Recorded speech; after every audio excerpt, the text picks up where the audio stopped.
उस संसद में महिलाओं के लिए बहुत कम जगह है। सरकार की सिर्फ 120 मीटर की दूरी पे बैठे हैं और अपना पक्ष मजबूती से रखने के लिए बैठे हैं। अडानी जैसी कंपनियों ने काम धोना कर दिया है।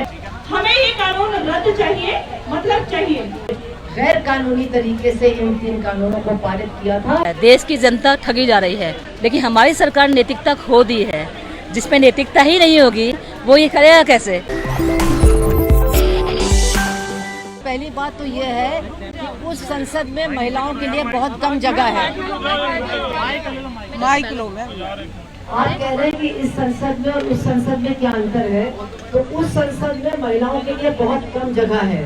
वहाँ कुल 8 से लेकर के 10% सांसद महिलाएं हैं और जो हम लोग मांग कर रहे हैं कि रिजर्वेशन हो, उनकी संख्या बढ़ाई जाए, उसको कोई मानने को तैयार नहीं है।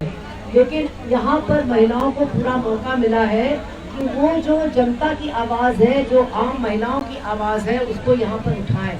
और आप देखिए कि उन्होंने कितनी तैयारी करके इस विधेयक के बारे में, इस कानून के बारे में इतने अच्छे तरीके से उसकी समीक्षा की है और उसकी आलोचना की है और बताया है कि ये जो आवश्यक वस्तु कानून खत्म कर दिया गया है, उससे रोजमर्रा के सामान पर, उसके दाम पर कितना असर पड़ा है।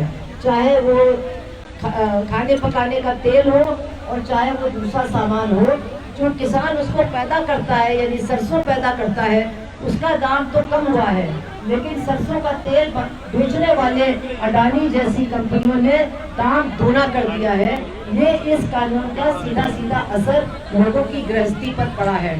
इसके अलावा उन्होंने ये भी बताया कि इस कानून में क्या क्या कमियां हैं कि अगर कोई कंपनी एक्सपोर्ट निर्यात करना चाहती है तो उसको सरकार कतई रोकेगी नहीं, वो जितना मर्जी निर्यात कर सकती है।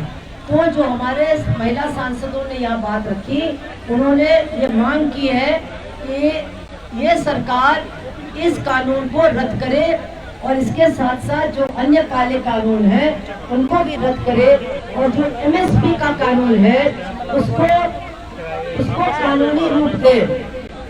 MSP की जो बात है उसको कानूनी रूप दे, ताकि किसानों को, जैसे स्वामीनाथन कमीशन आयोग ने कहा था, जो उनकी लागत है कम से कम उनकी लागत पूरी करके उसके अलावा उनकी कुछ कमाई भी हो जाए। इसलिए MSP जरूरी है और MSP को कानूनी शक्ल देना जरूरी है। जब से ये काले कानून बने हैं तब से हमने देखा कि जहां MSP मिल रहा था वहां MSP अब नहीं मिल रहा है और गेहूं और चावल के भी दाम कई राज्यों में, जैसे उत्तर प्रदेश, जैसे मध्य प्रदेश, वहां पर वो बहुत कम हुआ है। तो ये मांगे हमारे सांसदों ने बहुत अच्छे तरीके से जनता की तकलीफ का बहुत अच्छा वर्णन करते हुए रखा है और उन्होंने कहा कि जिस सरकार ने इन कानूनों को बनाया था अपने बहुमत का दुरुपयोग करके, पूरी तरह से जो जनवादी तरीका है उसको ताक पर रख करके गैर कानूनी तरीके से इन 3 कानूनों को पारित किया था। इसलिए अब इस पर और चर्चा न करके इनको तुरंत रद्द किया जाना चाहिए, क्योंकि इनका कोई भी नैतिक अब आधार बचा ही नहीं है। सरकार की सिर्फ 120 मीटर की दूरी पे बैठे हैं और अपना पक्ष मजबूती से रखने के लिए बैठे हैं। एसेंशियल कमोडिटी एक्ट को लेकर आज बातचीत हुई। आप सबको पता है महिलाएं जागरूक हैं, चूल्हे चौके से निकल के बाहर आ चुकी हैं, मैदान संभाल चुकी हैं। सबसे ज्यादा फर्क जो पड़ने वाला है वो महिलाओं की किचन पर पड़ने वाला है। महिलाओं ने घर संभालना है, कैसे मैनेज करेंगी वो? आप कह रहे हैं कि गरीबों के जो पैसे हैं वो आप खाते में डालेंगे, पर अनाज आपने अमीरों की तिजोरी में बंद कर दिया है।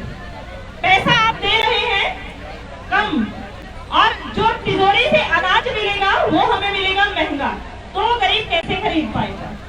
भुखमरी के कगार पे हम आ जाएंगे। भुखमरी होगी तो बेरोजगारी, भुखमरी, सबसे जो माहौल बनेगा वो एक बहुत गलत माहौल बनने वाला है। तो सरकार से यही निवेदन है कि इन कानूनों को जितनी जल्दी से जल्दी हो सके रद्द किया जाए। इसमें सुधार की कोई गुंजाइश ना हमने पहले रखी थी, ना हम आगे रखेंगे। हमें ये कानून रद्द चाहिए, मतलब चाहिए। इस आंदोलन में अभी तक कितनी महिलाएं शामिल हो चुकी हैं? हजारों महिलाएं शामिल हो चुकी हैं। मैं सिंगू बॉर्डर पर रहती हूँ लगातार, क्योंकि मैं दिल्ली की हूँ, लेकिन मैं लगातार सिंगू बॉर्डर पे हूँ 8 महीने से ही। मैं घर नहीं जाती हूँ, वहीं रहती हूँ, तो मैं देख रही हूँ कि जत्था का जत्था महिलाओं का आ रहा है। शुरू में पंजाब की महिलाएं बहुत ज़्यादा आई, हरियाणा की महिलाएं नहीं थी, लेकिन अभी पंजाब और हरियाणा दोनों की महिलाएं अब जत्थे के जत्थे आ रहे हैं। परंपरागत ड्रेस में आते हैं, जो उनका परंपरागत ड्रेस होती है इसमें आते हैं।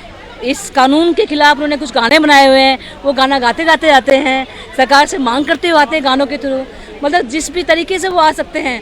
वहाँ पर जो लंगर है, लंगर में सेवा करने के लिए आते हैं, मतलब स्टेज पे बोलते भी हैं, जुलूस भी निकालते हैं और लंगर में सेवा भी करते हैं। तो लोक संस्कृति के माध्यम से जिस तरह महिलाएं सरकार के सामने अपना पक्ष रख रही हैं, क्या सरकार की जिम्मेदारी नहीं बनती है कि सारे ही विवाद और सारे ही काम एक तरफ छोड़ करके पहले इस विवाद को सुलझाया जाए? ये सरकार की नैतिक जिम्मेदारी बनती है, लेकिन हमारी सरकार नैतिकता खो दी है। जिसमें नैतिकता ही नहीं होगी वो ये करेगा कैसे? जबकि होना ये चाहिए था कि 8 महीने से जो किसान वहाँ हैं, होना ये चाहिए था कि सरकार का पहला काम था कि उन मुद्दों पे चर्चा करे जिन मुद्दों के लिए किसान वहाँ पर मौजूद हैं। वो इसलिए करनी पड़ रही है कि इन्होंने सोचा था कि हमारे तो 300 सांसद हैं, हम जो चाहेंगे पास हो जाएगा, इसलिए उन्होंने 3 साल पहले ही अडानी अंबानी के बहुत सारे गोदाम बना दिए गए। तो वो तो उनसे पैसा लेके कानून इलेक्शन लड़े थे ना, उनसे जो पैसा ले इलेक्शन लड़े, अब आज वो पैसे वो वापस कैसे करेंगे? तो इसलिए उनकी मजबूरी है कि वो इसके खिलाफ वो उसको वापस नहीं ले रहे हैं, ये उनकी मजबूरी है। देश की जनता ठगी जा रही है। देश की जनता इलेक्शन, जब देश की आज़ादी के बाद से जब इलेक्शन हुए तब से ही ठगी जा रही है। किसी भी सरकार ने देश की जनता के लिए कोई काम नहीं किया है। इसीलिए हम ये बोलते हैं कि कोई भी सरकार हो, किसी भी पार्टी की सरकार हो, उसने कभी भी जनता के लिए काम नहीं किया है, हमेशा से पूंजीपति पे काम किया है। इसलिए अगर देश के लोगों की जो हालत सुधरेगी वो सरकारों के बदलने से नहीं सुधरेगी, व्यवस्था को बदलने से के लिए सुधरेगी। देखिए, हमें शर्म की उम्मीद उनसे करनी चाहिए जिनमें कोई शर्म होती है। हम इनसे शर्म की उम्मीद इसलिए नहीं कर सकते क्योंकि इन्होंने वो शहीदों को इज्जत क्या देंगे जो किसानों का बेटा खुद ये सरहद पे है, लड़ रहा है ना, अपनी जान गंवा रहा है, वो उसको इज्जत नहीं दिए, किसानों को इज्जत नहीं दिए, तो वो इज्जत कैसे दे सकते हैं? वो बेशर्म सरकार हो चुकी है, मतलब उसके आंखों का जो पानी था वो सारा खत्म हो चुका है। इसलिए सरकार ये सब उसको श्रद्धांजलि दे ही नहीं सकती है। पुलवामा में क्या हुआ सब पूरा देश जानता है। पुलवामा में क्या हुआ, तो क्या शर्म आई इन्हें? नहीं शर्म आई। सिर्फ देश को मूर्ख बनाने के लिए ये नई नई चाल चलती हैं। देश के किसानों को मवाली बोलते हैं, देश के किसानों को आतंकवादी बोलते हैं, देश के किसानों को आंदोलनजीवी बोलते हैं, देश के किसानों को खालिस्तानी बोलते हैं। तो ये क्या है? तो बताइए कि हम उस सरकार से शर्म की उम्मीद कर सकते हैं? हम उस सरकार से शर्म की उम्मीद कभी नहीं कर सकते। कोई बात नहीं, वो मवाली बोलें, वो हमें आतंकवादी बोलें, वो हमें खालिस्तानी बोलें, या हमारे तंबू में आग लगाएं। हर रोज़ कुछ ना कुछ घटना इनके जो गुर्गे हैं, इनके जो चापलूस हैं, इनके जो ये लोग करते हैं। कल भी परसों भी आग लगाई गई, उससे पहले भी आग लगाई गई। वो चाहे कुछ भी कर लें, लेकिन जनता आज लड़ने के मूड में है। अब वो लड़ेगी और ये आंदोलन जीतेगी। इसलिए इनके ऊपर जो रेखा खींचेगी वो जनता ही खींचेगी। देखिए, उत्तर प्रदेश में इलेक्शन हुए थे अभी, 3050 सीट में से योगी की सरकार पंचायत में सिर्फ 577 सीट लेके आई थी।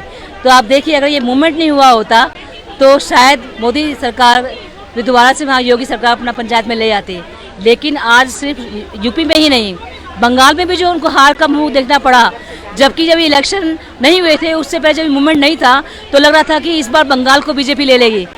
वर्षों से पश्चिम बंगाल में भारतीय जनता पार्टी जब नाकाम साबित हुई है, आज वो कह रही है अलग अलग परिवर्तन रैली चलाकर, एक मुट्ठी चावल अभियान चला करके कि वो किसानों की हितैषी सरकार है। आपको क्या लग रहा है, इस तरह से किसानों को नजरअंदाज करने के बाद में पश्चिम बंगाल में वो कौन सा परचम लहरा लेगी जब ममता बनर्जी की सरकार को इस तरह से तोड़ा जाएगा? वो कोई परचम नहीं रह सकती, क्योंकि आज जनता जागरूक हो चुकी है। आप ये जागरूक होने का जो एक उदाहरण है वो एक किसान आंदोलन है। आप देखिए, किसान जो आंदोलन कर रहे हैं उसने पूरे देश को जगा दिया है, और सिर्फ पूरा देश नहीं, पूरे विश्व के अंदर इसकी चर्चा है। एक ऐसा ऐतिहासिक आंदोलन है जो ना आज़ादी से पहले कभी हुआ है और ना कभी शायद बाद में होगा, इसलिए पूरे देश को जगा दिया है। तो परचम वो फैलाएगी नहीं। अभी बीजेपी सुकड़ रही है, अभी बीजेपी वेंटिलेटर पे है, कब खत्म हो जाएगी कोई कुछ नहीं बोल सकता। मैम, अंत में कोरोना आपके शब्दों में क्या है? वेंटिलेटर को लेकर के राजनीति, ऑक्सीजन की कमी को लेकर के जनता के ऊपर प्रहार, क्या ये प्रबंधन और प्रशासन के साथ में सरकार की मिली भगत है? जी, कोरोना एक वायरस है, और एक जैसा एक किसी को जुकाम खांसी होता है, इस तरह का एक वायरस है। उससे आसानी से ठीक हुआ जा सकता है। लेकिन जो मौतें हुई, जो पूरे देश में इतनी सारी मौतें हुई हैं, वो व्यवस्था, स्वास्थ्य व्यवस्था ठीक से ना होने की वजह से हुई है। हर केंद्र सरकार। मेरा सवाल ये है, क्या ये जनता पर एक प्रहार है? हाँ, ये जनता पे एक प्रहार है, ये जनता पे प्रहार है। और इसका नाम लेकर आंदोलनों को, इसका नाम लेके आंदोलनों को रोका जा रहा है। नेक्स्ट सेशन शुरू होने वाला है। इसका नाम लेके आंदोलनों को रोका जा रहा है। जब बड़ी बड़ी रैली होती है तो कोरोना नहीं होता है, लेकिन जब आंदोलन होता है तो कोरोना आ जाता है। ये कौन सा कोरोना है जो पश्चिम बंगाल में तो होता नहीं है जब अमित शाह जाते हैं, और दिल्ली में ये निराशाजनक होती है? ये राजनीतिक कोरोना है, राजनीतिक कोरोना जो ये सत्ता में बैठी पार्टियां लेके आती है। जनता के लिए अंत में आपका संदेश? जनता के लिए मेरा संदेश है कि मैं जनता से अपील करूंगी कि आज वो वक्त आ चुका है जब हमें कंधे से कंधा मिला के लड़ना होगा, और अगर हम आज नहीं लड़े तो हम कभी नहीं लड़ पाएंगे। इसलिए आइए, घर से निकलिए और कंधे से कंधा मिला के एक बार इस जो दीवार जो ढह चुकी है, ढहने वाली है, धक्का लगा के चढ़ा दीजिए और जीत हासिल कर लीजिए।